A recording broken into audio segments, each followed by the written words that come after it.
Before cities, before civilization, Europe belonged to another kind of human. In part 1, we step into the frozen world of Neanderthals, powerful Ice Age survivor who hunted mammoths, crafted sophisticated tools, and thrived in conditions that would kill modern humans in days. We walked across the plain of Doggerland, stood beside ancient grave dusted with red oak, and discovered evidence of compassion, culture, and intelligence far beyond the caveman myths. But as the climate turned harsher and new species entered Europe, the story grew more complicated. Neanderthals did not just simply vanish, they overlapped with us. And what happened next would shape humanity forever. I have already discussed those in my previous session. If you have missed it, don't forget to watch it. I have put the link in the description box, so feel free to check it out. Hello everyone, welcome back to my channel. This is History Under the Cap, where we bring the Paleolithic Raw to life. Tonight, we uncover the truth behind the myths, impact of human evolution, and what the Stone Age Europe tells us. And now, without further ado, let's get started. By now, a picture should be formed in your mind, but it's probably fighting with an older one. The old stereotype, the grooting brute, the half-smarter caveman dragging clubs through the snow. So let's pause the story for a moment and tear that image apart, because Neanderthals weren't what we were taught. Here comes the myth number 1, that Neanderthals were dumb muscles. This is the most stubborn myth of all, and the most wrong, because Neanderthals did not just react to the world around them. They planned, communicated, and coordinated. Genetic evidence from Windeja cave shows Neanderthals carried the FOXP2 genes, strongly linked to speech and language in modern humans. This wasn't random noise making, this was a structured communication. And archaeology backed that up.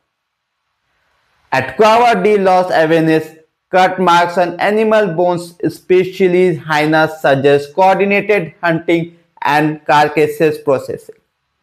That kind of teamwork did not happen without planning, timing, and communication, because you don't bring down dangerous prey by accident.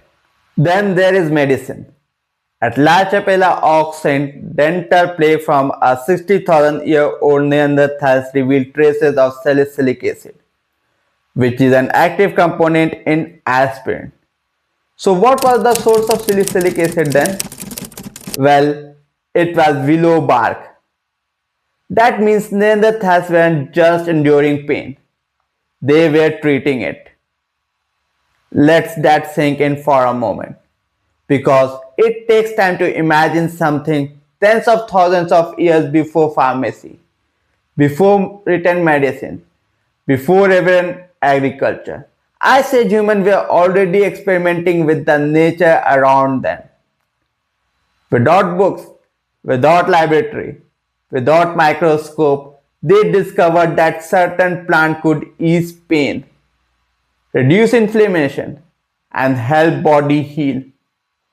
In a world where injuries often meant death, this knowledge wasn't convenience, it was survival. And here's myth number 2. They were lonely, Ice Age savage freezing in rags. This myth collapsed the moment you look at their clothing and their style. At Grande Mandarin, archaeologists uncovered a 50,000-year-old beaded bracelet made from nearly 2,000 individual beads.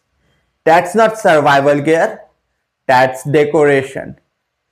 In Croatia, eagle corn necklace crafted from talon of powerful birds, suggesting symbolism, identity, maybe even status. These weren't random trickles. Eagles were apex creatures of the sky. Wearing their claws meant something. And Neanderthals did not just wrap themselves in hides. They tailored the clothing. I needed fur boots, layered garments, designed to block wind that could freeze exposed skin in minutes. This was fashion with function, passed on across generations. And there's the strongest rumor of all. Did Neanderthals drink alcohol?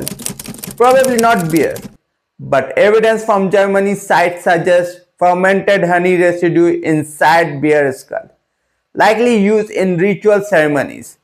Not casual partying, but communal ceremonies, maybe celebration, maybe remembrance. In other words, they gathered, they marked moments, they shared experiences. They weren't isolated loners, they were social beings. And the biggest accusation of all was that Neanderthals were cannibals. This one sounds shocking, but the truth is quieter and far more human.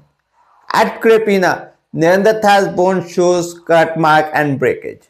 For years, this was labeled cannibalism born of desperation. But newer analysis tells a different story. The mark matches ritual excarnation, which is the careful removal of flesh as part of funerary practice. Similar rites appear in later human culture across the world. This wasn't hunger, this was ceremony. The dead were not eaten to survive, they were processed to be honored. Another myth which surrounded was that they were weak and could not compete with sapiens. If Neanderthals were weak, their bones did not get the memo. Their genetics gave modern human immune advantage against Ice Age pathogens. They passed on skin adaptation for low sunlight. Their muscle density and bone strength were extraordinary, and they weren't afraid of danger. At Segdorf, evidence shows Neanderthals hunted cave lion, apex predator weighing up to 300 kilograms. No metal weapon, no armor, just wooden spear and teamwork. That's not weakness, that's courage bordering our madness. And here's the final shocking myth for you. Neanderthals had no art or symbolism.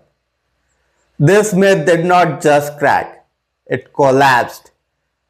At Montreviosa cave, hand stencils painted in red oak dated back 65,000 years.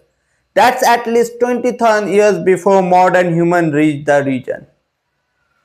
These weren't random smears, they were deliberate marks, hand pressed on stone, pigment blown around them leaving a negative imprint. A signature, a statement that says I was here. Neanderthals were making art while our ancestors were still migrating out of Africa. They weren't behind us. For tens of thousands of years, they were ahead of us. So what's the truth? The truth is Neanderthals weren't dumb. They weren't crude. They weren't failure. They spoke, they healed, they decorated. They remembered their dead. They created meaning in a frozen world.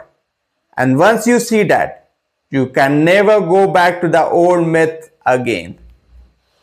For a long time, history told us a simple story. Neanderthals appeared, they struggled, they vanished, and we replaced them. But that story did not survive the evidence, because Neanderthals were not evolutionary dead end. They were co-author of what meant to be a human.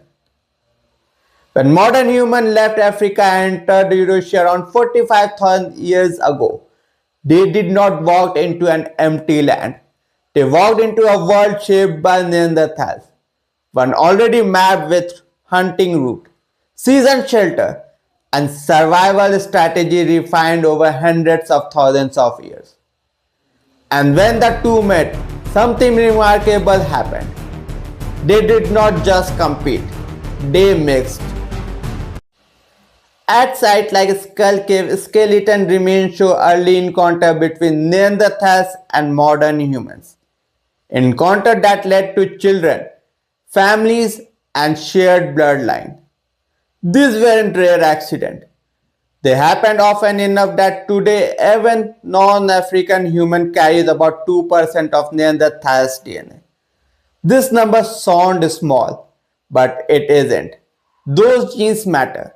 Some influence how our immune system responds to ancient Eurasian virus. Others affect skin pigmentation, helping early humans adapt to low sunlight in northern latitude. Certain genetic variants even influence how some people process nicotine or experience depression and stress. In other words, when you feel the cold differently, when your immune system reacts faster, when your body responds uniquely to chemicals, that's not just modern biology. That's Ice Age inheritance. And it does not stop there. Anthropologically, Neanderthals forced us to rewrite one of the greatest assumptions that symbolic thought belonged only to Homo sapiens. Their burials with ore, tools, and deliberate placement shattered the idea of a sudden spiritual revolution, exclusive to modern humans. Symbolism did not explode overnight with us, it evolved gradually with them. Archaeology tells the same story. Neanderthals' monstrous tools, once dismissed as crude, clearly influenced later origination technology associated with sapiens. Toolmaking did not just reset when we arrived, it transitioned. Knowledge moved from one human group to another, like a relay baton passed across generations. And the family tree get even more tangled. Genetic study from Altai Mountain shows that Neanderthals did not just mix with modern humans. They also interbred with their cousin, the Denisovan. Human evolution wasn't a straight line. It was a braided river. Population splitted, reconnecting, sharing traits, and adapting together. So why did Neanderthals disappear as a distant group around 40,000 years ago? Probably not because they were inferior. More likely, it was a brutal combination of forces. Rapid climate swing, shrinking habitat, competition with incoming sapiens, and dangerous low population number, perhaps as few as 50,000 individuals spread across all of Eurasia. That kind of pressure wiped out mammoth and cave lion too. But extinction did not erase Neanderthals because they never left truly. They live in our DNA, our adaptation, and our capacity to survive harsh world. I say Europe wasn't just their proving ground, it becomes ours. And when modern human finally spread across the continent, it wasn't alone. We carried Neanderthals with us. From the first grave carved into cold earth in Neanderthals Valley, to a last fading ember flickering inside cover along Gibraltar coast. The Stone Age Europe tells a story written not in ink, but in fire, bones, and stone. These caves are not just archaeological sites, they are chapters of endurance. They speak of humans who face grinding ice, roaming beasts, and planets that turn hostile again and again. And still they choose to survive. These bro-rigid people were not erased by history. They were absorbed into it. They live on in our blood, quietly shaping our bodies, our resilience, and our immune system. They live on in our instinct to gather around fire, to care for the injured, to bury the dead with meaning, and to leave behind marks that say we were here.